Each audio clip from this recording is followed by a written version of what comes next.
Hey, kia ora everybody. Welcome to Point of View. This is your monthly podcast talking about what's coming up in movie theatres and on streaming here in Aotearoa. My name's Tom Augustine. We have a great show for you today. We've got Darren Bevan in the office. We've been trying to get Darren for ages. He's an amazing critic. Darren's World of Entertainment, one of the long-running critical kind of sites, blogs in the New Zealand film scene. So we're going to be talking about the beginning of blockbuster season and some of the really, really interesting titles approaching this month. So stay tuned. Darren Bevan has been doing this film criticism game for a good 30 years now. Yeah, getting on like that. Thanks. That's why I've brought the grey in as well. Look, I'm right there with you, brother. Thank you so much for being here with me today. Darren is obviously the critic of Darren's World of Entertainment. I see him at almost every film critic screening that I go to.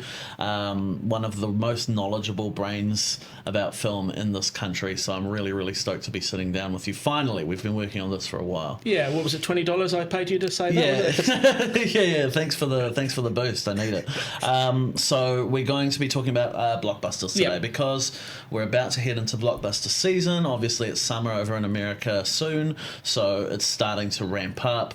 Obviously, by the time July rolls around with things like The Odyssey and so on, it's going to be in full swing. But we're starting to get the very first blockbusters right now. So let's talk about them. Yep. So first on the calendar is one that a lot of people are going to have their eyes on, Devil Wears Prada 2. So this one is the long-awaited sequel of the very, very beloved, which I don't know if it's a rom-com. It's more like just a Toxic Bosses rom-com, perhaps? Toxic boss-com. Yeah, boss-com. I'm not sure if this is a new genre. Yeah, a new genre. And so they've got all the original team back, Anne Hathaway, who seemingly hasn't aged a day, Meryl Streep, Emily Blunt, Stanley Tucci. What are your thoughts? I'm not sure about this one. I think it's one of those, 20 years anniversary of that coming out? 20 years, this is his first one. I think there's a real feeling of a nostalgia blanket comfort creeping into a lot of these films at the moment. Like I said, the toxic boss thing is interesting. The whole modelling on Anna Wintour, and obviously she's had years of insinuations under the table and comments about controversies and stuff. But I think interesting with this, most of the marketing's focused on nostalgia. Yeah. You had the first trailer, which was a teaser, which was set to Madonna's Vogue. This latest one looks to have a little bit more plot and idea, but it's still just fashion, darling. People looking good, walking around, and it feels like it's leaning very heavily on that remember this kind of vibe. Did you love it then? You'll love it again now. Yeah. And we've softened it a little bit because you can't get away with toxic bosses in HR these days. I did notice that Anna Wintour was actually in the trailer. Yeah, and she appeared obviously at the Oscars with Anne Hathaway and did that terribly unfunny sequence where she messed her up, thought she was someone else. But I don't know. I'm interested by it. Like the main takeaway from the trailer I got was this sequence with Meryl Streep and Miranda Priestley saying to Anne Hathaway's character, "I do hope that's not what you're wearing out," which gave me sort of very passag mum sort of vibes. And I feel like they've softened a little bit of that approach, and there's obviously been the controversy as well with the press tours and Anna Wintour posing with Meryl Streep for Vogue as well. Yes, right. And just people feeling like they've gone a lot quieter on it. Maybe a bit softer, less edge than the original. But I think it'll still get people through the doors, and people will want to see it because they love those characters and the ideas. But whether it'll be the same kind of thing as the Freakier Friday, which came with a blow and a bluster and a big row and then just kind of died away quietly. Died on the vine, didn't it? Yeah, I wonder if it'll be a lot of that as well.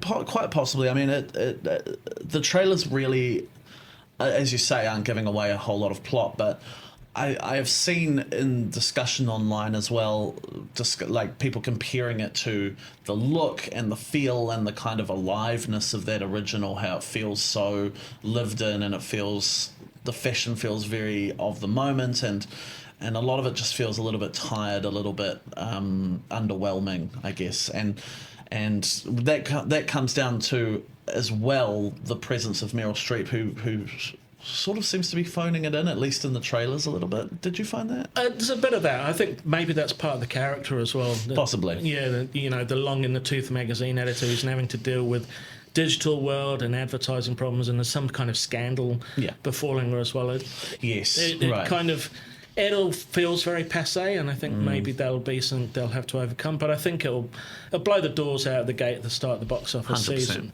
But it's the long tail for me, whether it stays and lives up to the legacy of what people loved, or just becomes an extension. That'll be very, very intriguing to see.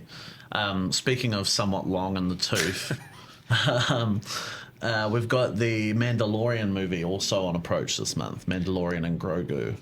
Now, this is the film that's spun off from the TV series The Mandalorian within the Star Wars universe. Pedro Pascal, Baby Yoda, everyone knows the deal, I guess. I actually only watched the first couple of episodes of The Mandalorian, and then I kind of opted out. But now it feels like they're pinning a lot of hopes for Star Wars' theatrical future on this one. Yeah, well, Star Wars, the theatrical future's kind of died in the past because, they'd done the 9 films and that was it, and it all ended. This one, interesting, I do feel relies on the nostalgia again. The opening shot's very much an Apocalypse Now homage with the X-Wings dropping down over the sun and that sort of stuff. And then you have moments in it where there's characters from the past and droids from the past appears, but it doesn't lean as heavily on it as much as the original films that J.J. Abrams reboot did. Yes, right. It feels like it's part, and I think it's possibly where this one will live in a bit more. It feels a bit more lived in. It feels a bit more real. What worries me with this one is that there's a line in it where they talk about how I will take out every villain in your deck of cards, which is like, oh my goodness, is this the start of 13 films where the bounty hunter's tracking down a new villain each time? Yeah, and totally. I don't know that I want that. No. I really like the pulpy sort of sci-fi look of this, the 50s feel, the Rocket Man, Rocketeer kind of approach, and Baby Grogu was an internet sensation. It's timeless. Yeah, and they've taken off the helmet so Pedro Pascal, the internet's daddy, can be seen this time as well. Can be present, yes. So I think it's going to hit a lot of boxes, but I'm interested to see where it goes and what it means for the future of Star Wars, because the Star Wars universe has always been a wider canvas than has been painted on the screen. There's books, there's comics, there's games, there's all kinds of worlds that have been never fully explored before, and we've always come back to those main ones, and I think absolutely. This is the way that's going to go for the future, I think. This is the way, as the Mandalorian says. Yeah, absolutely. Without going too far down like a rabbit hole on this, it is interesting to me, that thing you say about how it has always seemed to me like this is a galaxy of stories, and the backlash to way back when, going back to like The Last Jedi, when that offered up the story that was out, suggested paths beyond the Skywalker mythos, and there was this huge reactionary kind of thing to it, and then there was the Rise of Skywalker, which was in a lot of ways a retcon, and I think a lot of enthusiasm has dwindled because of that, and so it will be interesting to see if audiences will go and watch something in that universe beyond that Skywalker world. Yeah, well, it's interesting as well that, my dad, who's in his late mid-70s, wants to see this film. My son, who's a teenager, wants to see this film. I'm in my 50s and I want to see this film. So it's spanning generations, which I think the original Star Wars did, and then it started to lose track of that. And it's fascinating to me that they're pulling back on that and going, actually, how can we go broad but also try and satiate people? Because every kid had Star Wars toys. I had Star Wars toys. Every kid who had those toys had their own universe in their mind that they writ large within their own world. And it's really fascinating to sort of see that develop out and blow out. Absolutely. I like what you say about the comic serial kind of element to it, like from the 50s and stuff. That's a really good direction for it, I think. So that will be interesting to see. Now we've also got another sequel, one with Kiwi in the lead, Karl Urban and Mortal Kombat 2. You know what? The trailer looked like a bit of fun, and I am a fan of Karl Urban. I will be watching. What are your thoughts? Are you a gamer? Not really. Yeah, see, I'm a bit of a gamer head as well. I wear glasses. I'm into films and games. I'm intrigued by this one, but I'm not hopeful about it. It looks cornball. It looks terrible. Despite certainly looks cornball. Yeah, despite Carl Bearing in it and the gentleman from Shogun as well. Yes. giving a bit of gravitas. It's still just a fight and beating them up film, and some of the choreography and the fight sequences in that trailer, they're just hokey. It looks like wire work, you know. Yeah, absolutely. But I mean, Carl's been kicking some serious ass in The Boys, so he's got the chops for it, and he was sensational in Dread all those years ago. Absolutely. It's nice to see him have a bit of a moment, I suppose. Yeah. I think he's had a moment for years, and I don't think he's always had quite the right roles for this. Yes. And I don't know whether this Johnny Cage role will be the one for him. It will be interesting. It will be interesting to see whether because Johnny Cage obviously has like a lot of that kind of charismatic Hollywood guy kind of thing. Yeah. And as he's gotten a little bit older, and The Boys is a good example, he's leaning into that more rugged kind of thing. Although he's got perfectly coiffed hair in this trailer, it's incredible. He does. It's incredible quite impressive look. But I don't know. For me, this is one of those trailers that doesn't give too much away, but also says a lot as well about it. And you know, you've had The Devil Wears Prada doesn't wear too much of show too much of that in the story in the trailer. Yeah. And I wonder if there's a reticence that really this is just a fight film at the end of the day. Yeah. You know, Mortal Kombat, the game's renowned for its legendary over-the-top vicious kills where people rip spines from heads and one thing and another. I don't know how they're going to get away with that on screen, and if they sanitize it, it'll alienate the fan base. Yes, absolutely. But if they go too far, it won't get the broad audience that they want. It will be very intriguing to see. Hopefully it will be better than the first one anyway, which was pretty dire. I've completely forgotten all about the first one as well. All I remember was coming out of it and going, man, that was pretty dire. This month we actually have a few anniversaries as well of big blockbusters of the years past, so maybe we should talk about those as well briefly. So because they are coming back to theatres, we've got Bridget Jones, Shrek and Top Gun, all very different blockbusters, but all very kind of revealing about the things that become blockbusters, I think. Yeah, and also all blockbusters of their time. Like it's hard. Bridget Jones has never really managed to repeat the success of the first. And the later films have been indulgent, I think, and kind of even original fans of Helen Fielding's work have felt that they've just kind of stepped away from it. Shrek, I'm fascinated by. Yeah, same. Like, it looks dated in terms of some of the animation parts, but it's got a heart and a humour to it that it has such a fascinating script, like a very strong script. Which I think, you know, there has been a lot of talk about how American animation in the modern day has kind of taken a bit of a dive. There hasn't been the strength of those, like that kind of heyday of the early CGI classics like Shrek, Toy Story, Ratatouille, etc. And I think it comes back to the scripting, the scripts being so nailing the zeitgeist, having the references that feel topical but not tired, you know, that kind of thing. Yeah, and I think with those films that you mentioned, they are timeless. You can watch them time and time again. They're not the films where you're looking for the Easter eggs. They're the films where pieces are inserted in, but it feels organic rather than forced, like, oh, here's a nod to Toy Story 2 or that kind of wider universe. And, you know, Shrek was the first film that everyone wandered around thinking they could do a Scottish accent, shouting donkey and all that sort of stuff. And absolutely. You know, but, I mean, Donkey's Eddie Murphy's character is still incredibly annoying. Incredibly annoying. You're a donkey hater? Well, I think so, a little bit. But I think it's nice to have these kind of broad family films that come back, and I could quite happily sit down and watch this again. I think people will be coming along to see Shrek. It wouldn't surprise me to know that it gains some sort of second, third, fourth life. Yeah, and I think the thing with Top Gun is this was a fourth or fifth re-release. I feel like there's always a re-release of Top Gun going on. I don't know how Tom Cruise does it, but people love that. People love that movie. It's not my Tom Cruise movie at all. I'm much more of a, I guess probably just the era that I was growing up was more like Mission Impossible and War of the Worlds and that kind of era. It's very much a Tom Cruise redemption arc and very much that kind of story where he's the hero and he has to undergo. It's the everyman appeal. He gets the girl at the end and all that sort of stuff. It's kind of fantasy stuff in a real different way. But it's, I mean, Top Gun is in many ways a fantasy. It's a very like macho, semi-homoerotic Navy, big ad for the Navy, but also it's very, very fulfilling and fun, and Tony Scott directs the hell out of it, you know. Yeah, and that's why Maverick had the shirtless scene with the guys playing the volleyball. Made us all shrink back in our chairs. Absolutely. Yeah, quite shocking.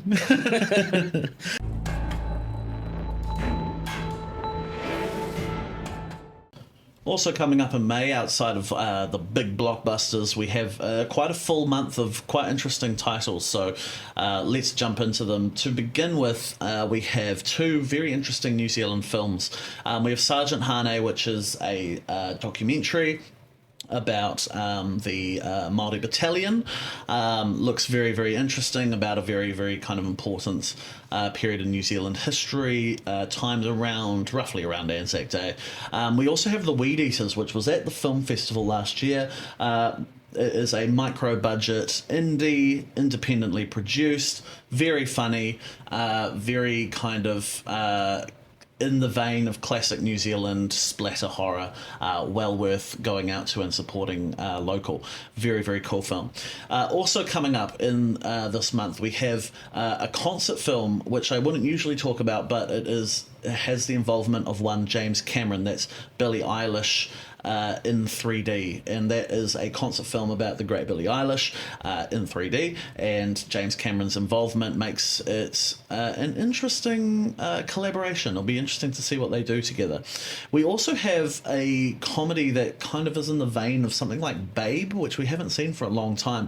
It's a film called The Sheep Detectives. Now, every time this trailer has played in cinemas, I sense a lot of derision, a lot of derisive laughter around me in the theatre. Listen, it's starry, it looks fun, there's cute animals, I love Babe. Will it live up to that? Probably not, but I'm trying to keep an open mind. Another New Zealand film later in the month, Caterpillar. Now, I've seen this film. This one's from Chelsea Preston Crayford. It's semi-autobiographical, talking about her life growing up as the daughter of Gayleen Preston, the great Gayleen Preston. But it's not just about that. It's a family drama between three generations of women. Very well acted, very powerful drama in there. Really good one to take your mum to around Mother's Day. Now, there's another story about mothers, but not quite in the same way. Mother Mary. This one is about a pop star. Kind of seems to be modelled around like someone like Lady Gaga. Starring Anne Hathaway, who is pulling double duty this month as a songwriter who, as a pop star who pays a visit to her longtime songwriter, and some kind of weird shit starts to happen after that. So it'll be interesting to see what that looks like. David Lowery is the director. He's a very, very good filmmaker, and so it'll be interesting to see what happens there. Now, Obsession is a horror film that I'm very, very interested in. This one is about a teenage boy who makes a wish that the girl he's pining after loves him forever, and it's a true be careful what you wish for story. Apparently this is quite gruesome, quite violent, and quite scary. It's gotten quite good reviews, so it'll be interesting to see. It looks like it touches on some very interesting kind of sore topics out there in the world at the moment, so it'll be interesting to see how they handle that. A Private Life was at the film festival last year as well. Jodie Foster speaking French, and it is a kind of very old school, almost Agatha Christie-esque mystery. A lot of fun. Getting towards the end of the month, we have I Love Boosters. Boots Riley has come back after Sorry to Bother You. This is his first film in many, many years. It looks like it has that same sort of cartoonish, colourful, semi-radical kind of political lens, and it's got a great cast. It looks quite funny. The trailer was great, so I'll be very, very interested to see how that looks. There's also a very intriguing film coming to us from A24, Backrooms. Now, this film is made by a young filmmaker who I believe is in his very early 20s, and it's inspired by video game or some sort of internet web series, or an internet video game about these kinds of weird liminal spaces that are found behind a shop, a wall in a shop. and the kind of mysteries that lie within. But it's very, very starry. It's got Chiwetel Ejiofor and the great Renata Reinsve. It will be interesting to see. The trailer was very promising, so it'll be interesting to see if this one can be pulled off. So a lot of horror, a lot of interesting New Zealand films, and of course the beginning of blockbuster season. So it's a very, very full month of May for cinema.